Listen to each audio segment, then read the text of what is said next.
Really disturbing is that every nationality of women, except for so-called black women, understand their roles and understand why they were created. The so-called white woman know why she was created: to be a wife, to be a mother, to help her husband, to help guide her house, and assist where he needs help.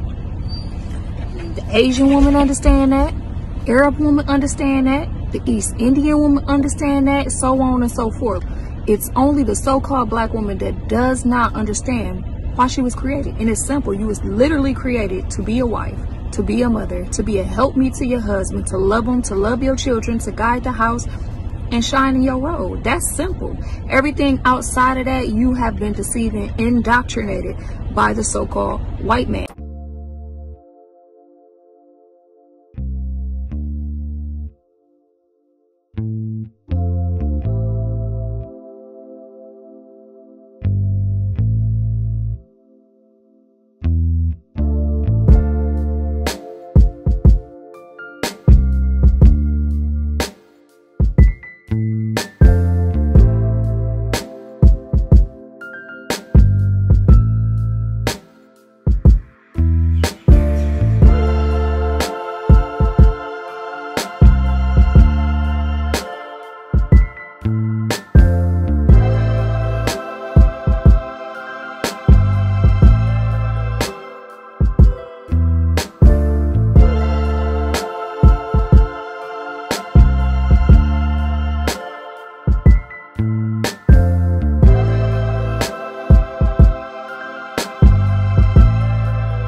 So you've been in business for 12 years. For 12 years. That's a long time. That is. And she's like one of the top natural hair brands, Coils by Nature. It's like a white and green bottle.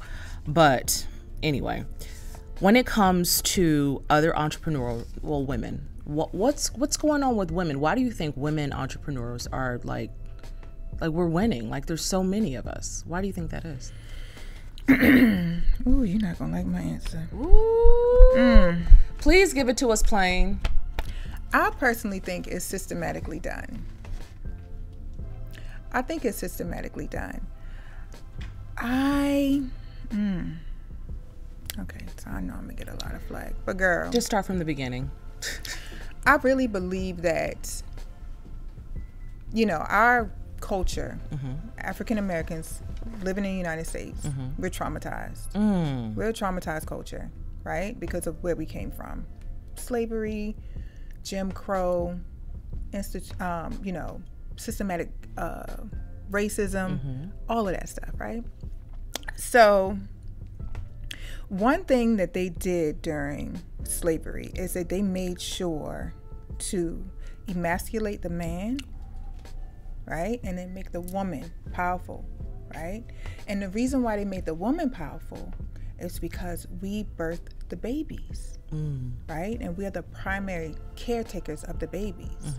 And we're going to do everything that we can to make sure our babies live, because that's what the human that's right. What human animals do. Yeah. That's what we do.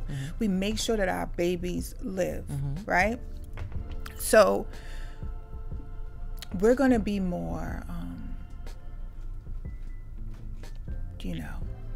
we're going to make sure our babies live. By any means necessary. By any means necessary, right? And with that, it comes, I feel like, a certain power. I Black women are powerful. We Yeah. are powerful Yes, in we our are. own right. Like Yeah. we don't need a business to be an entrepreneur to be powerful. We don't need, to be running a company to be amazing. My best friend is a computer engineer for the government. She is fabulous, and she has a beautiful family, beautiful husband, and she's very powerful, but she has her husband, and I just really feel like things are put in place so Black women can feel like they don't need a man. So you think it's designed to Absolutely. separate and conquer? Absolutely. Because if we don't have, and I was just talking to my husband about this, if you can tell when there's not a father in the household. Let me drink my water. We need to drink on that because you're right. We can tell. You can tell. My son plays basketball. He's 15 years old. So I've been dealing with single parent. I was a single parent with my oldest son. And you can really tell when the dads are not in the household. It's just the kids carry themselves a different way. And you can see that they're lacking something. Ooh. I'm telling you. Ooh. You can see that they're lacking something. Wow. Especially the boys. So I just believe that like this narrative about being this independent Black woman, because you never hear another race say that. I don't hear no white woman saying I'm an independent white woman. I'm They an do that independent Mexican woman. I'm like what? Yeah, they're more like Poppy. Right. Yeah. And I think we need to get rid of that narrative because it shouldn't be one person over the other. Yeah. You should be working Together to build. Yeah. And I think that's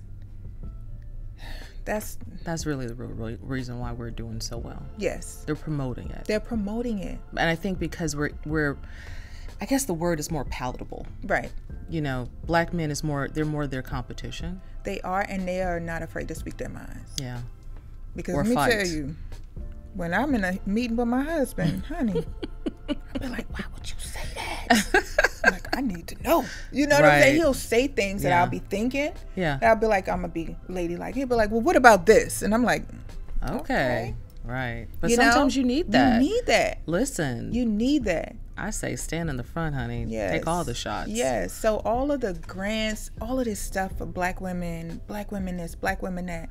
But what about the men? Because being a strong Black woman is exhausting. They tired. They are tired. Okay? Raising babies, working, trying to heal trauma from ourselves and all of this other stuff. We are tired. Yeah.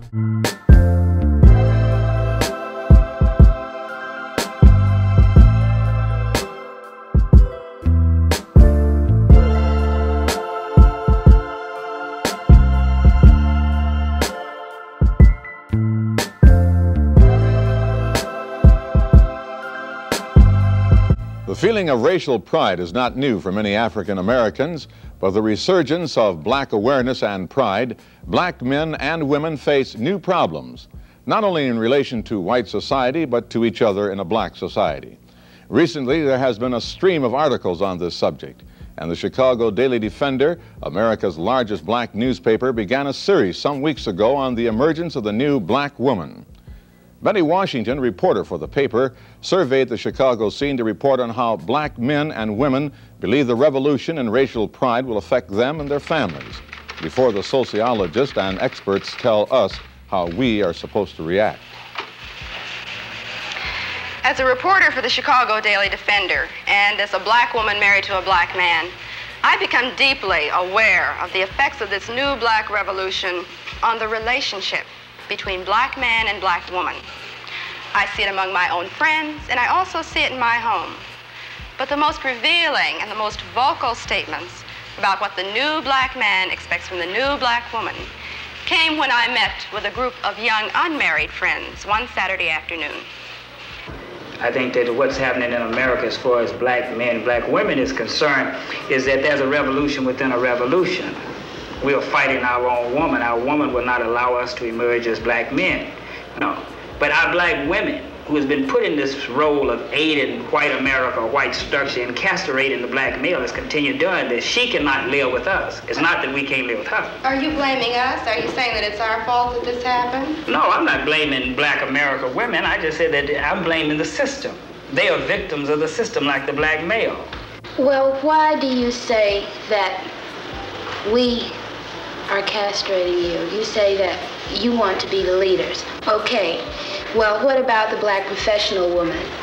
Are you saying that there should be no black professional woman? Are you trying to deny black women the right to be creative, the right to function? We're not asking for you to take a back seat. We're saying that you have got to be astute enough and can view the situation well enough where you just automatically know what your role is and step back. And whenever you want to have that aggressive thing, this is the thing that the young black man today is not going to tolerate. My old man tolerated it because his old man tolerated it. It came up for years and years and years. But today, the young black man is not going to take it. He's going to be out there as a leader. White America has used black women to keep the black male in his place. And you're still aiding him by saying, well, we are qualified, we want to work, we can help.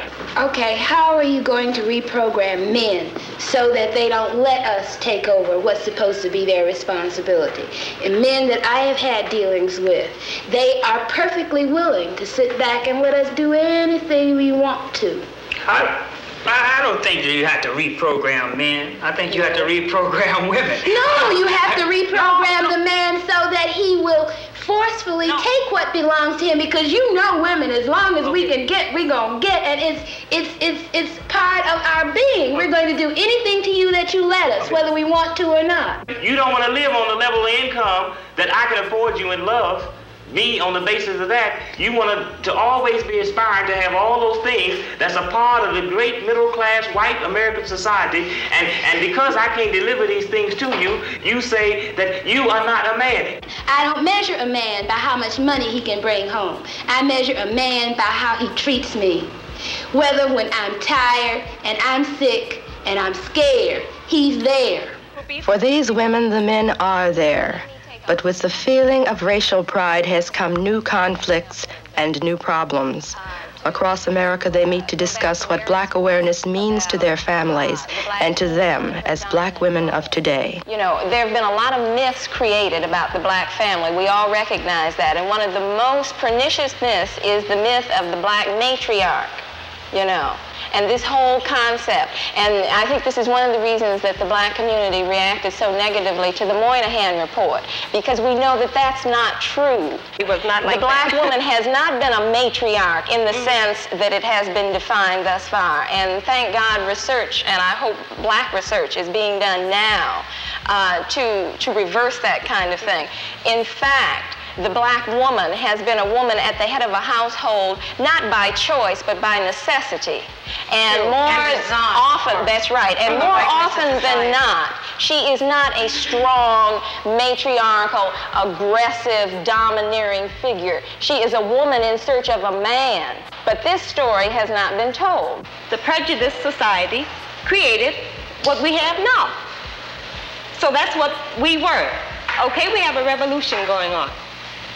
We're part of the revolution. We're in an evolution. I think the revolution is yet to come. Yeah, it's the well, this thing we keep tossing the word revolution around lightly. Everybody. Actress Val Ward performs the works of our black poets and dramatists. For her, black awareness is not revolutionary, but the very foundation of her marriage. Val's husband, Francis Ward, talks of the struggles of the black family in the past and the obstacles that lie ahead. It's extremely important for black history and culture to be transmitted from generation to generation. And the best way, the most effective way that this has always been done is through the family, acting as the primary unit of social organization. And I think one reason why it has not been done with black people is because of the destruction done to our family life. So this certainly has to be one function of the black marriage, to begin to reemphasize and to pick up the thread of Afro-American history and culture that has been left off generations ago when Africans were bought, sold into slavery, when the family unit was purposely destroyed. Part of the obligation of being black is to make absolutely certain that whoever has any kind of control or jurisdiction over your kid, you know, is not bringing him into conflict with the kinds of things we teach. We try to instill in them here in the home. Most middle-class homes, quote middle-class homes, like I don't even get caught up in that bag, you go into will have some copy of anybody, any white artist, I don't even have to name anybody, instead of the works of black artists. I think it starts, especially that identity part, the books, the kinds of books. All of these things start in the home rather than complaining about them being in the schools at this point. Unless we're absolutely certain of how that teacher is handling them, then we may have to assume that whole responsibility. We may have to pull them out of school ourselves, you know, and do all the educating ourselves. Say, for instance, when they say to my child to draw, last year Rhonda painted Abraham Lincoln brown and she was put in the corner, you know. We had to go up to the school and deal with that. They must be respectable to their peers in school. And what we do, we handle that. We don't say, you jump up, you curse that teacher out, or you say it doesn't exist. But they see us at that school knocking on the door. You have to be in there. Either we're going to control, you know, their minds here, or at least give them the choice. A lot of this is new to us, and a lot of these things we're grappling with, and we don't want to give anybody the impression that we have the answer to everything. Not only that, though, let me cut you off again. You know, people go around talking about hate. We really don't have time to hate because, you know, it goose up the bag. We're loving ourselves. Mm-hmm. This might bring around a lot of other different things. To be black means to love. It's got nothing to do with having to hate anybody. It does determine, though, Francis, and has nothing to do with hate again. It's love. That we might have to do certain things to protect that love. It may bring us into conflict with somebody. Necessary to protect that love. Finally, I asked Francis about the standards of today's black man as compared with those of 20 years ago. Standards which white society had projected. I think these standards were that he had to become successful according to the white mode. He had to get a good job, he had to buy a good car, he had to move to the suburbs, he had to rear a good family that went to church every Sunday, that did everything that the typical good American family was supposed to do. And I don't think the black man necessarily is addicted to that notion. I think he sees the falsity of it. I think he sees the total hypocrisy of it. I think he wants to rear a tightly knit family, but not for the purposes that white society says. He doesn't want to rear a family for any sham purposes, just to fulfill some false ethic. But he wants to rear a good family in order to have his children strong, reared in his own image perhaps, and to transmit, most importantly, to transmit the values which he is learning to his children, and to try to ensure as best he can that his children will transmit those same values to their children, and, you know, have the same transmission repeated from generation to generation. Listen to me. I am a woman. Black, that is. And there is but one thing which brings tears to my eyes. And that is to hear man, woman, or child stand up with strength and say, I'm proud. I'm black. And that's beautiful.